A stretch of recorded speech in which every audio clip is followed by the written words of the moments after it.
People said that heartbreak kills slowly. But what happened to Dre Okonjo killed him in a single night. It was 11:47 p.m. when neighbors heard the scream, a deep, broken, masculine cry that sounded like a wounded animal. It came from room 12B, block 4, Ojodu Estate.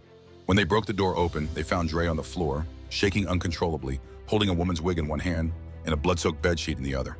On the bed lay the body of the woman he loved, her lifeless eyes wide open, staring at nothing. Her name was Zena. The police arrived. The neighbors whispered. The camera flash illuminated Dre's horror-stricken face. And when they asked him what happened, Dre didn't say a word. He just whispered 4 haunting words. I didn't kill her. Then he fainted. But the real story, the truth behind why Zena died, it didn't begin in that bloody room.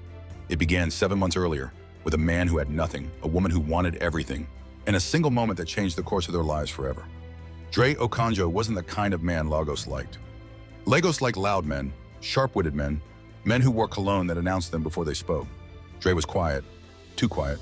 He lived in a one-room apartment with cracked walls, repaired ceiling fan, and a portable speaker that only played vibes when NEPA cooperated. He didn't have a fancy job. He was a barber, a very good one, at a small shop in Alagomeji. People loved the way he shaped beards, the way he held conversations, the way he made you forget your stress for 20 minutes. But for all his skill, life never gave him a break. He earned just enough to survive, but never enough to breathe. The only beautiful thing in his life was Zena, beautiful, ambitious, sharp-tongued Zena, whose smile alone could stop traffic in Lekki. She lived large, even though she earned little, and she always said one sentence Dre tried hard to pretend he didn't hate. Baby, suffering is not my portion. He would smile and kiss her forehead. He thought she meant it as a joke. She didn't. Things were good at the beginning, sweet, warm, intense. Zena loved Dre deeply, passionately, honestly, until a man walked into Dre's barbershop one Thursday afternoon. A man whose presence smelled of expensive perfume and old money. A man named Sir Ked Balogun, a man with the power to ruin lives just by wanting to. The first thing Dre noticed about the man wasn't the Rolex on his wrist or the crisp senator outfit that looked like it cost more than Dre's yearly rent. It was his aura, heavy, commanding, like the kind of man who had never been told no in his entire life. The man sat in Dre's chair and said nothing for almost a full minute, just stared at himself in the mirror with eyes that carried the weight of someone used to getting what he wanted. Dre cleared his throat. Good afternoon, sir. Low cut or shape up? The man finally spoke, his voice smooth like someone who swallowed money for breakfast. What's your name? Dre, sir. The man nodded slowly, still analyzing him. Good, I was told you're the best barber on this side of Lagos. Dre laughed shyly. Now God works, sir. The man smiled faintly, too faintly. Cut it. As Dre worked on the haircut, he could feel the man studying him through the mirror, taking note of every move, every breath. When he finished, the man stood up, looked at his reflection, and nodded approvingly. Then he dropped 10,000 naira on the table for a 1,000 naira haircut. Dre froze. No, sir, that's too much. The man simply buttoned his senator top and said, keep it. Good work deserves good reward. He walked out with the same quiet dominance he entered with.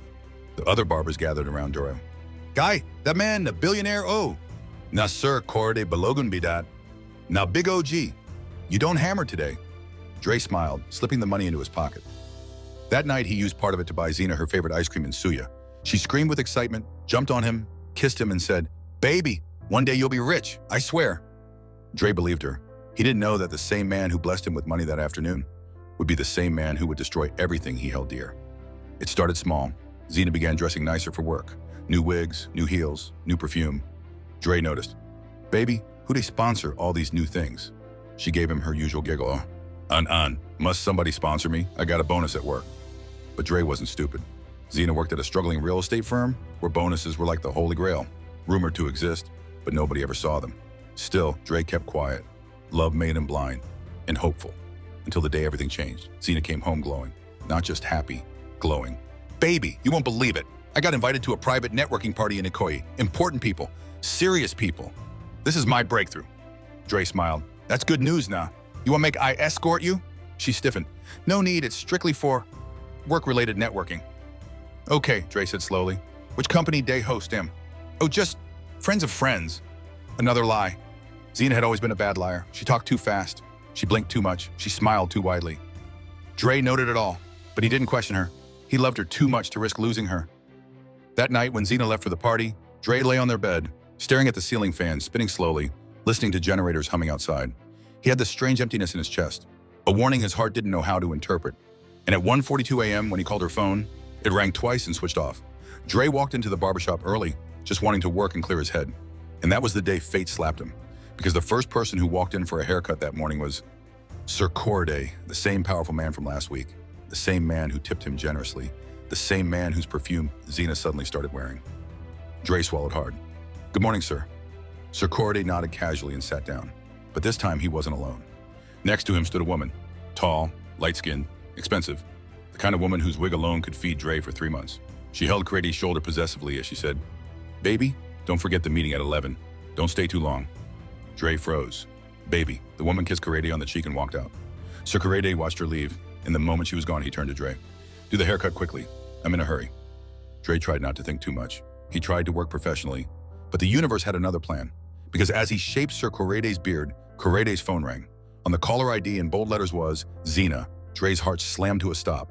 His hand shook so suddenly that the clipper nearly slipped. He stepped back. "Sir, your phone is ringing." Sir Ked glanced at the screen and smiled, a slow, knowing, wicked smile. "Don't mind it," he said casually. "She'll call back."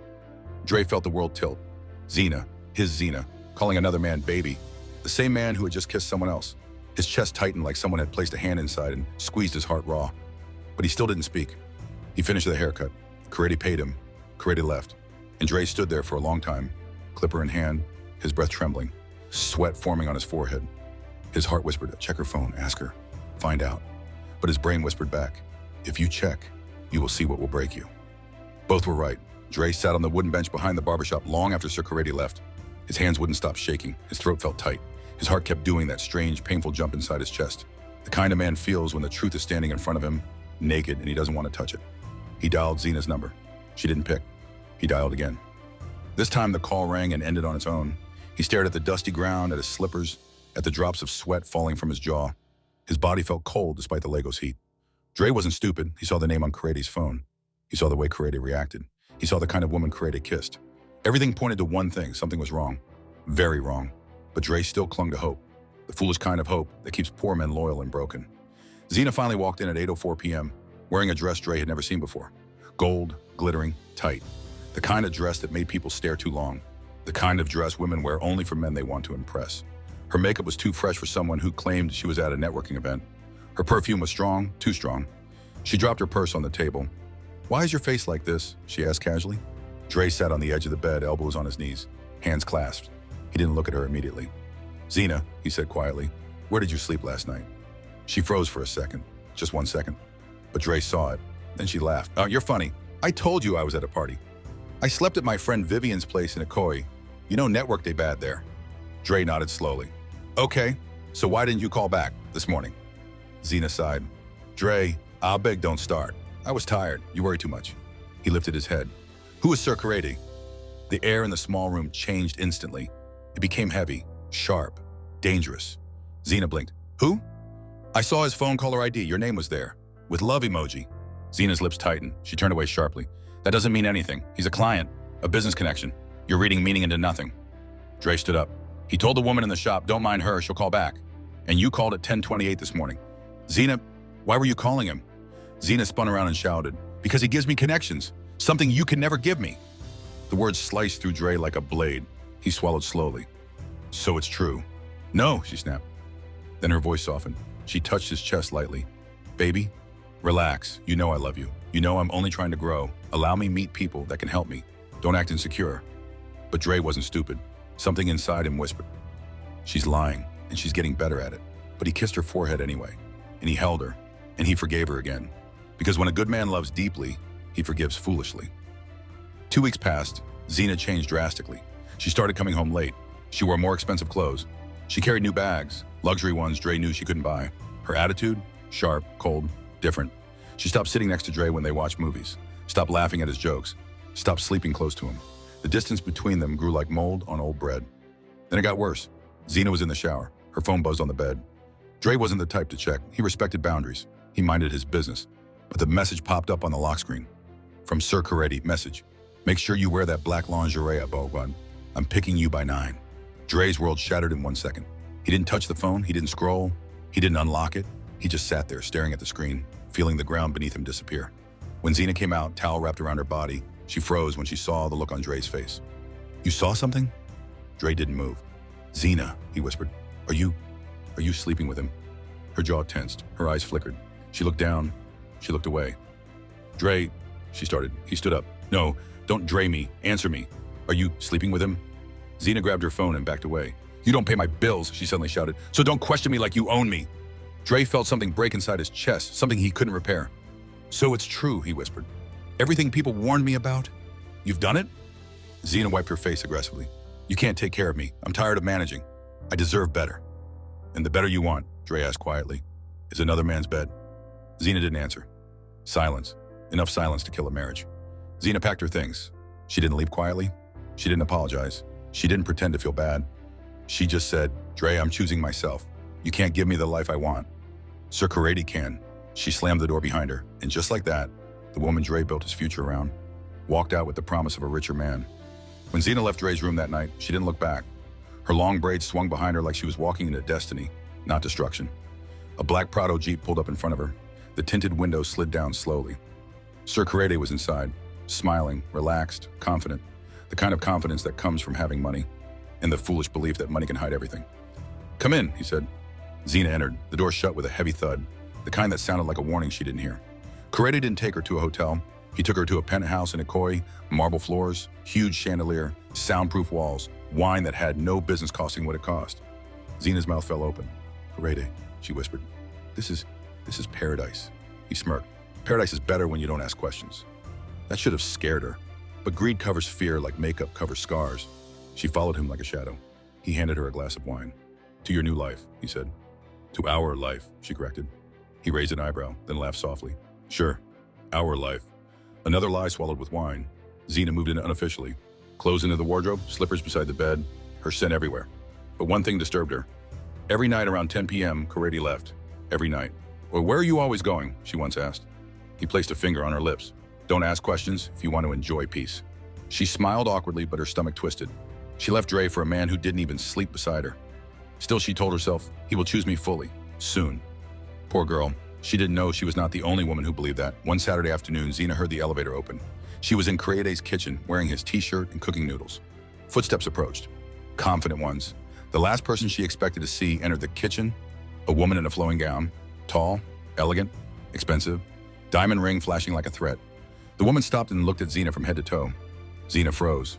The woman smiled, but it was the kind of smile only rich women use before they ruin you. You must be the latest project, the woman said calmly. Zena swallowed. Sorry, Ma. Who are you? The woman removed her sunglasses slowly. I am Sade Balogan, Sir Ked's wife. The noodles almost fell from Zena's hand. Wife? Wife? Ked told her he was single. Before Zena could speak, Sade stepped closer. Young girl, she said softly, if you know what is good for you, pack your things tonight and disappear. Zena frowned. I don't understand. Ked told me. He told you what? Sade cut in. That he loves you. That he'll leave me. That you're special. Zena's chest tightened. Sade's voice dropped lower. Listen carefully. You are not the first. You are not the second. And you won't be the last. My husband is generous with lies. Zena felt her heart drowning in cold water. Sa leaned closer and whispered, and if you don't leave, what will happen to you will not be pretty. She smiled again, picked up her designer bag, and said, enjoy the noodles. He hates noodles. Then she walked out like a queen, leaving a servant behind. Zena collapsed on the kitchen stool, hands trembling. Everything shattered in one blow. She left Dre, the man who adored her, for a man who belonged to someone else. A man whose wife did not look like a woman to be messed with. And for the first time since she stepped into the penthouse, Zena felt fear, real fear. Meanwhile, Dre was breaking quietly. He went to work every day, cut hair, smiled faintly, acted normal. But at night, he sat on the floor of his room staring at the ceiling, whispering, God, why did she choose him over me? What did I do wrong? His friends noticed the change. Guy, you dey fade, one said. Come out, go drink, another advised. But Dre refused. He was drowning in heartbreak, guilt, shame, and something else. Something dark. He replayed the night she left 1,000 times. Each time he heard her voice saying, you can't give me the life I want. Each time his fists clenched. His breath quickened, his eyes burned. And then Zena called him, a week after leaving. Her voice was shaky. Dre, please, can you talk? He ended the call. She called again. He blocked her. She used another number. Dre, I need you. He blocked that one too, but the calls continued. Desperate ones, scared ones, until Dre finally answered the 15th call. Zena, he said softly, what do you want from me? Her voice broke immediately. Dre, please, I think I'm in trouble. Dre didn't speak for a few seconds. He just held the phone to his ear, hearing Zena breathe like someone hiding from danger. Her breath was sharp, uneven, scared. Dre, please talk, she whispered shakily. His voice was flat. I asked you a question. What do you want? I made a mistake, she said, her voice cracking. Dre, I'm not safe, please. I need your help. Dre almost laughed. It wasn't funny, but heartbreak has a way of turning pain into quiet madness. You're not safe, he repeated. Zena, you're living in a koye with a rich man. How is that unsafe? You don't understand, she cried. He told me lies. Everything he said was a lie. Dre, his wife came. She threatened me. She said things, terrible things. Dre's jaw clenched. So leave, he said coldly.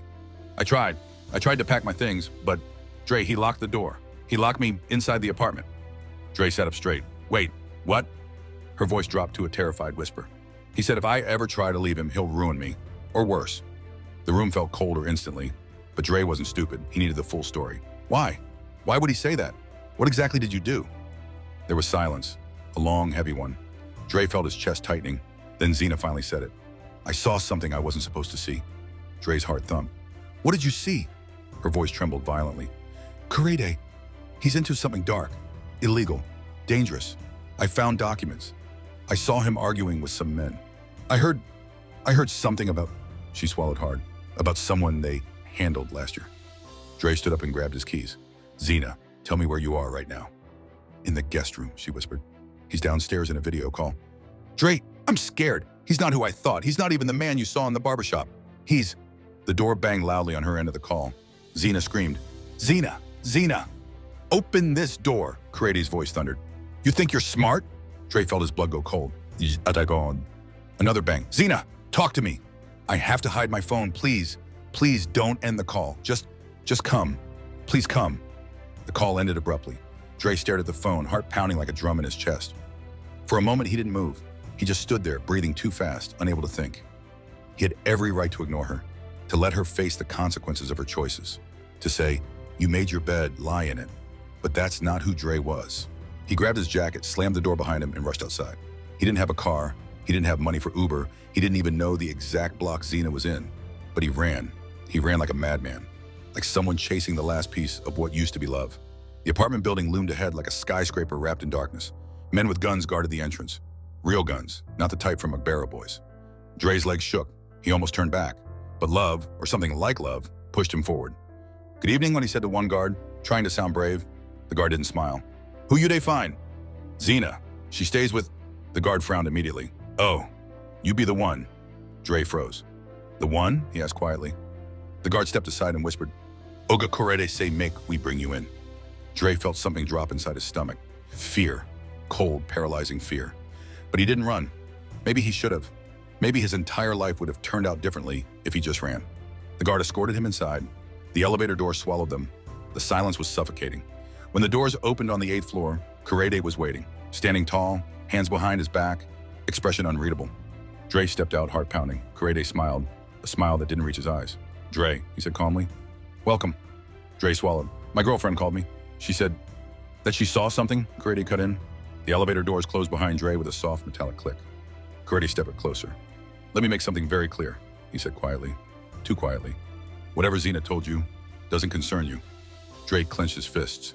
I just want to see her. Oh, you'll see her, Charade said, smiling like a man who enjoyed breaking hope. He snapped his fingers. 2 guards appeared. Bring her. Moments later, they dragged Zena out. Her hair was rough. Her eyes were red from crying. One side of her lip was swollen. Dre's chest tightened painfully. Zena, he whispered. She reached for him. Dre, please. Charade raised a hand and she froze. You two have had enough drama for today, he said calmly. So let's settle this like adults. He faced Dre. You will take her home right now. You will block her. Forget her. And never, ever speak about anything she told you. Dre breathed shakily. And if I don't, Charade smiled, then you die. Zena screamed. Dre, please, just go. But Dre didn't move. He stared at Charade with a mixture of fear and a growing, dangerous fire. The guards pushed Zena into the elevator. Charade patted Dre's shoulder almost gently. Good men die easily in Lagos, he whispered. Don't be one of them. Dre was shoved into the elevator next. The doors closed, and Zena whispered, Dre, we're not safe. They walked out of the building into the night. 2 broken people with danger behind them and nowhere to run. Zena gripped Dre's arm. Dre, I'm pregnant. Dre stopped walking. What? She nodded, tears streaming. I didn't know until last week. Dre, I think Charade suspects it's not his. The earth tilted beneath Dre. Everything spun. Before he could process anything, a silver car parked across the street turned on its headlights and began rolling slowly toward them. Not fast, not slow, just deliberate. Zena squeezed Dre's arm. Dre, I think they followed us. The car crept closer and closer and closer, its engine humming like a quiet threat. Dre's entire body went cold. Zena, run. Dre didn't wait for Zena to think. He grabbed her wrist and sprinted. They ran down the quiet Ikoyi street like hunted animals. Zena kicked off her heels. Dre's slippers nearly tore. Behind them, the silver car accelerated. Slow at first, then faster. Headlights stretched across the asphalt like two angry eyes. Dre, they're coming, Zena cried. He didn't answer. He was too busy running, lungs burning, heart hammering like a drum about to burst.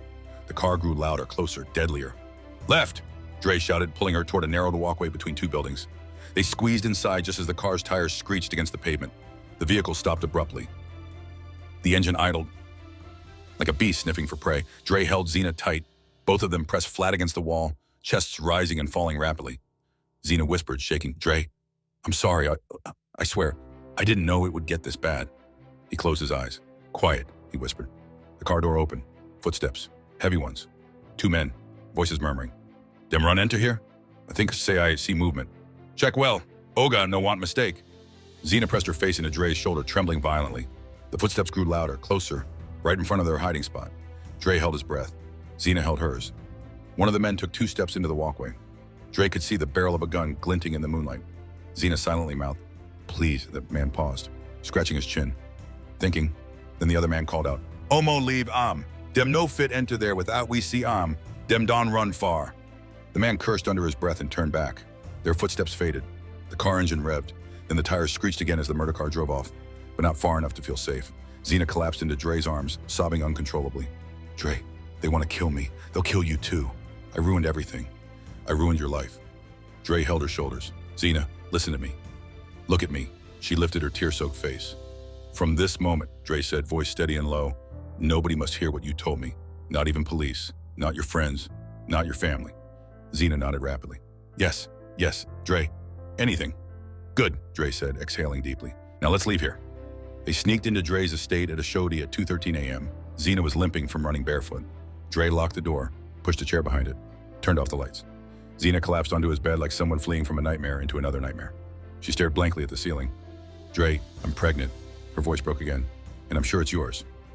Dre sat at the edge of the bed, numb, pregnant, with his child, but chased by a man powerful enough to make both of them disappear. What exactly did you see at his place? Dre asked quietly. Zena hugged herself tightly. I saw documents, accounts, transfers. Money Charie shouldn't have. Some names. Dre, one of the files had the name of a man who died mysteriously last year. She swallowed hard. I think Charie is laundering money for someone dangerous. Dre rubbed his forehead. He felt dizzy, like someone pulled him into a world his soul wasn't built for. Zena whispered, I should never have left you. Dre didn't answer. She crawled toward him, placing her head on his lap. Please don't leave me, Dre. You're the only person I have. And though his heart was scarred and his pride shattered, Dre placed his hand gently on her head. Rest, he murmured. We will figure something out tomorrow. At 4:12 a.m., Dre woke up suddenly. Something felt wrong. The air was different. Still. Too still. His door was slightly open. He was sure he had locked it. He stood up quietly. Zena, he whispered, get up. She sat up immediately, panic rushing into her face again. What is it? Dre placed a finger on his lips. Shh. He grabbed the metal rod he used to secure his window. He tiptoed toward the door, and then he saw it. A shadow, a very large shadow, standing outside his room, not moving, not breathing loudly, just waiting.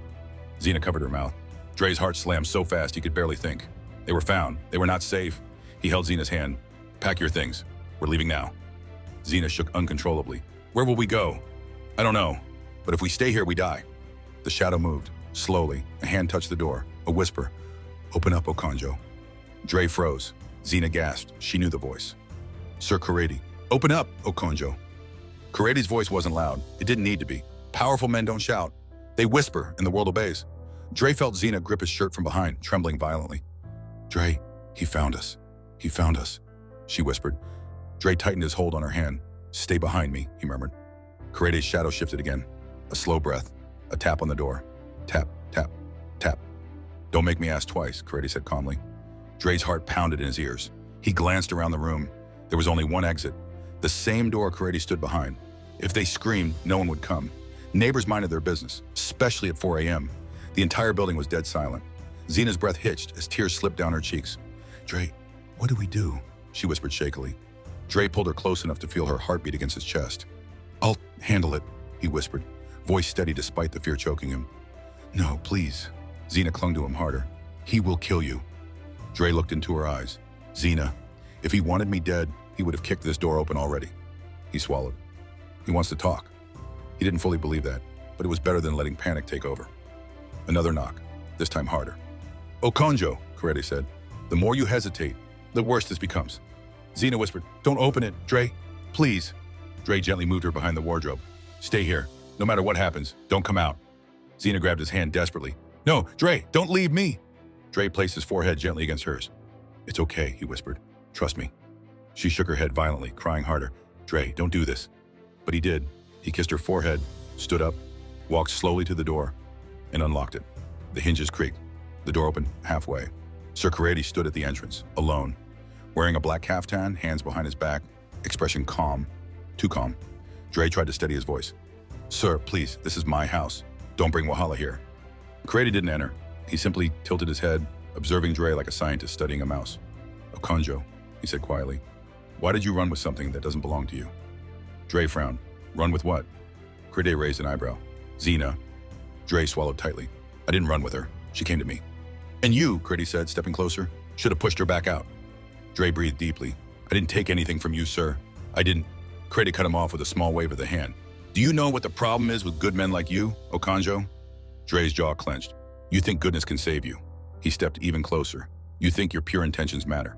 He leaned forward. But in Lagos, good men are the easiest to kill.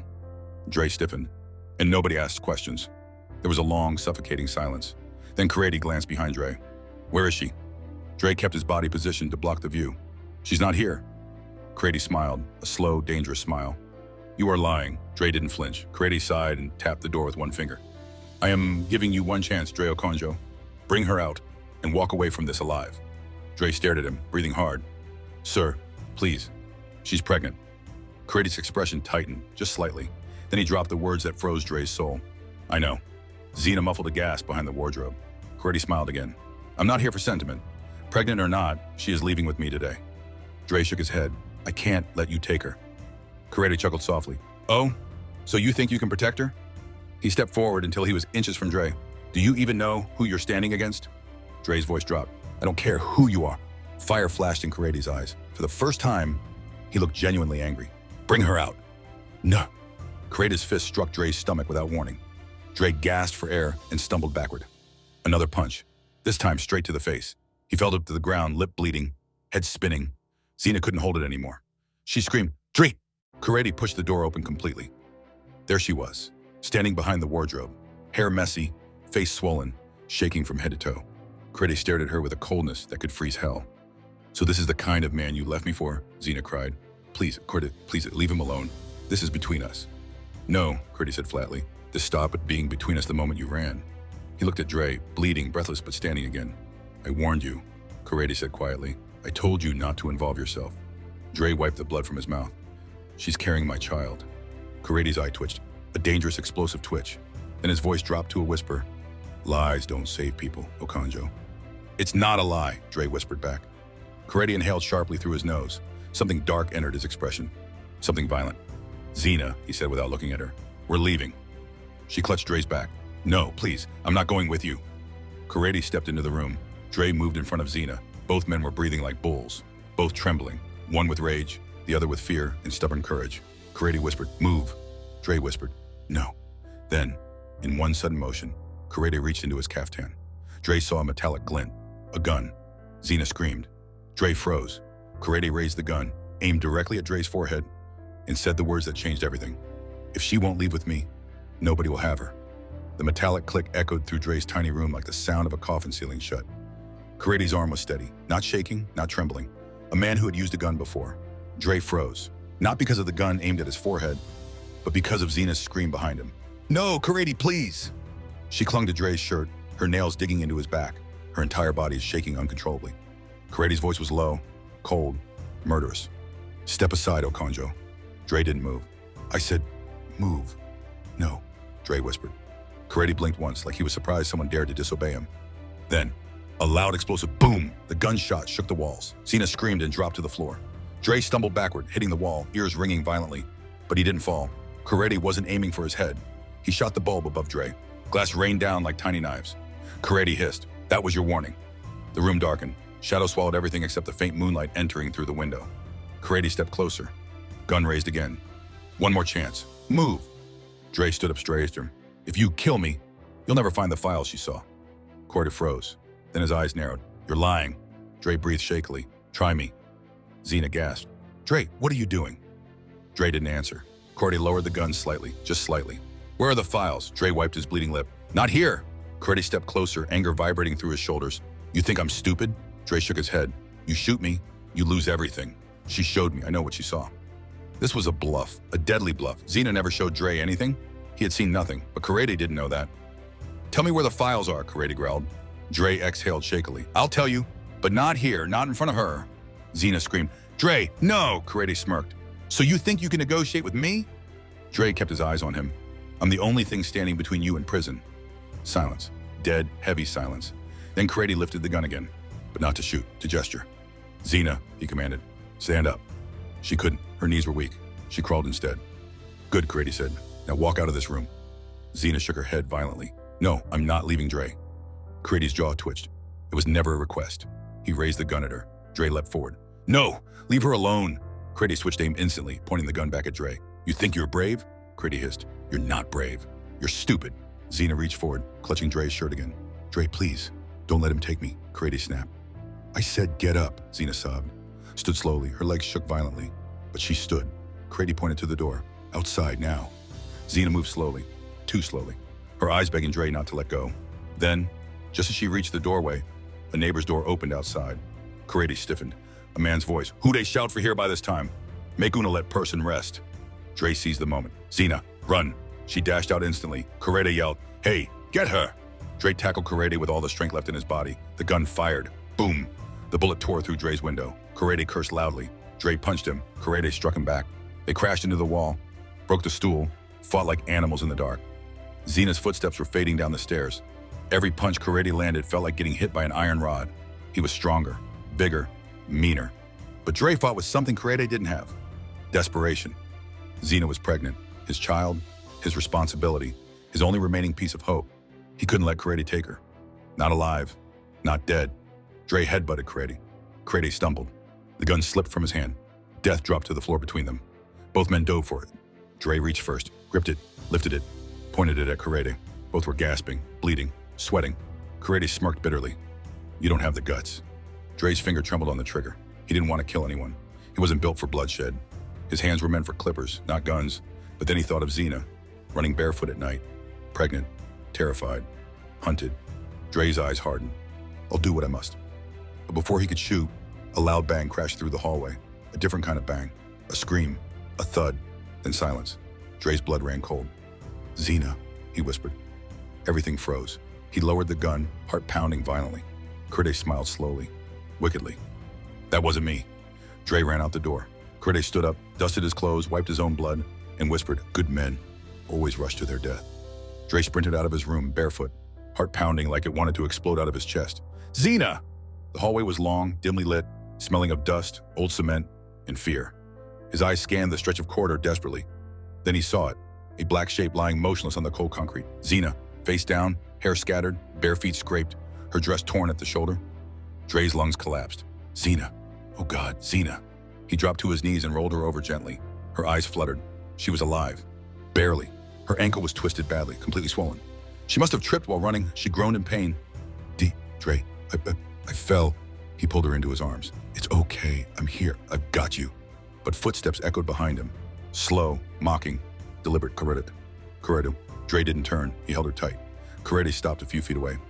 Sentiment, Charie said calmly, the greatest weakness of poor men. Dre clenched his jaw. Charie, please, just let her go. She's pregnant. She's scared. Charie cut in sharply. She's mine, Zena whimpered. Dre stood, pulling her up with him, shielding her behind his body.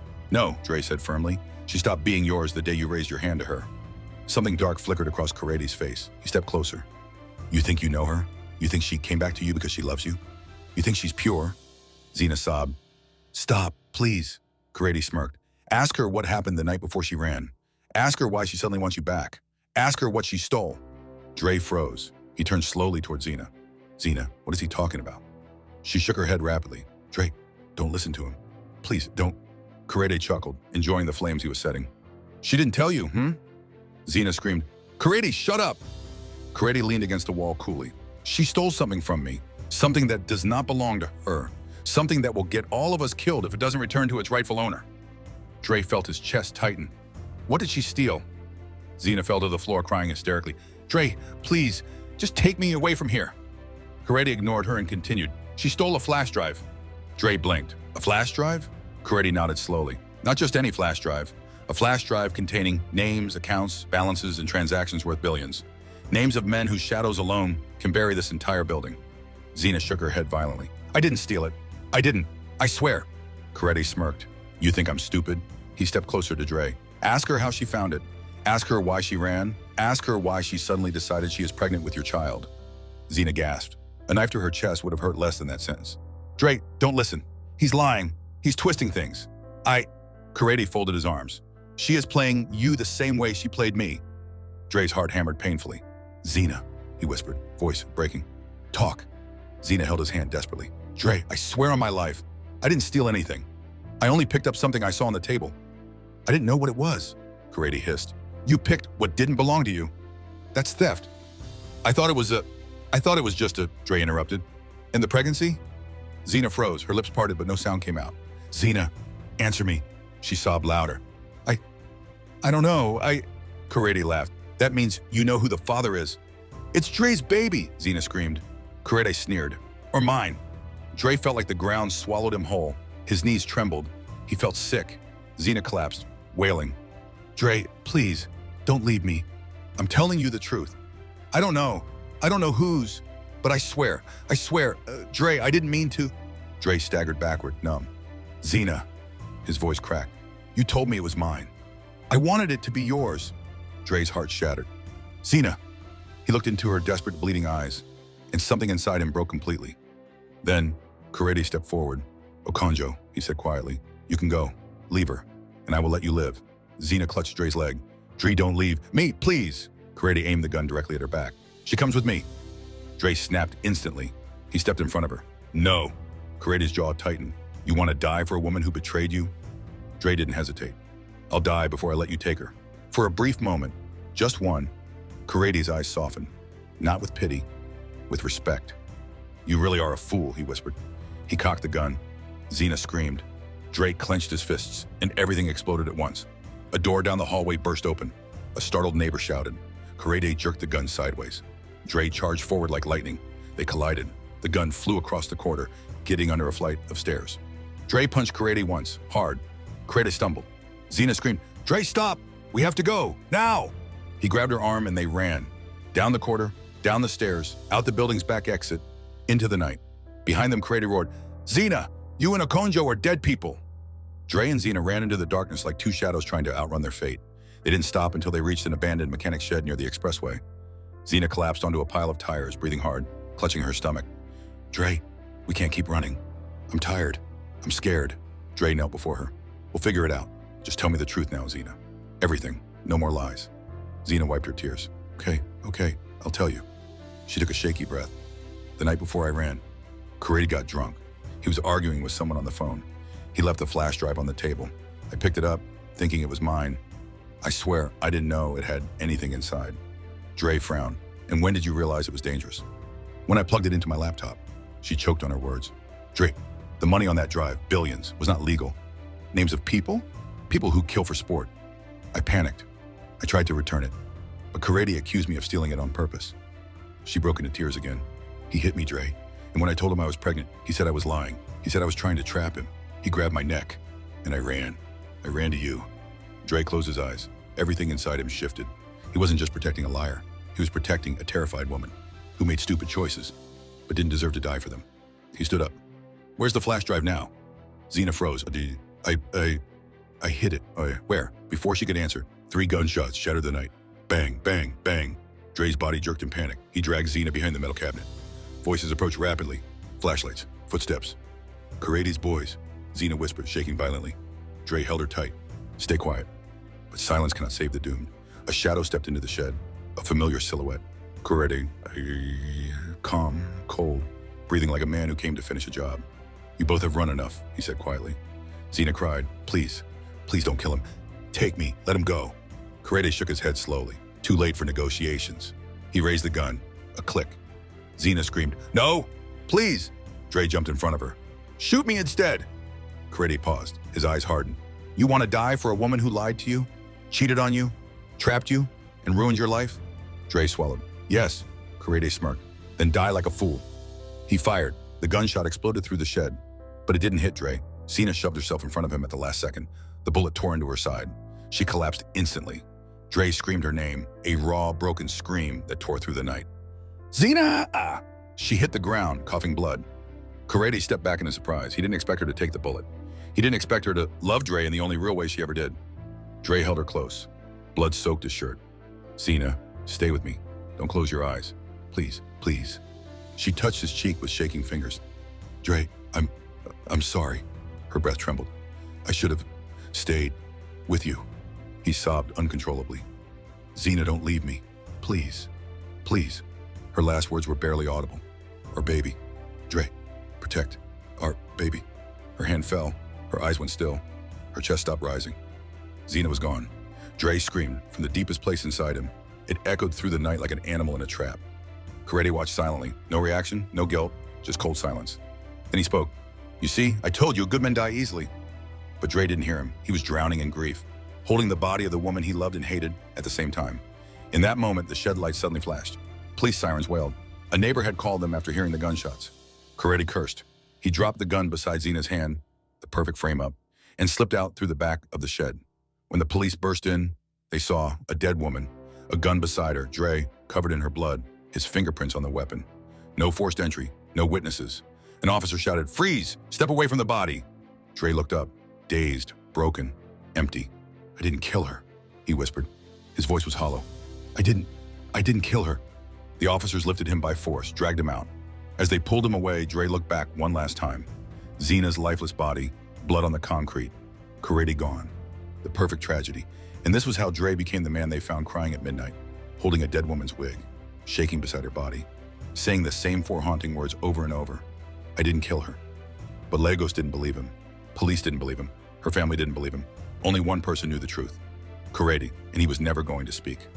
So now, the question your heart has been whispering since the start, did Dre truly lose everything? Or did Lagos swallow the wrong man? Was he a victim or a pawn? Was Zena's death truly accidental? Or was it destiny collecting its debt? Tell me in the comments. And if you want more stories like this, raw, intense, emotional Nigerian thrillers, hit the subscribe button because you don't want to miss what comes next.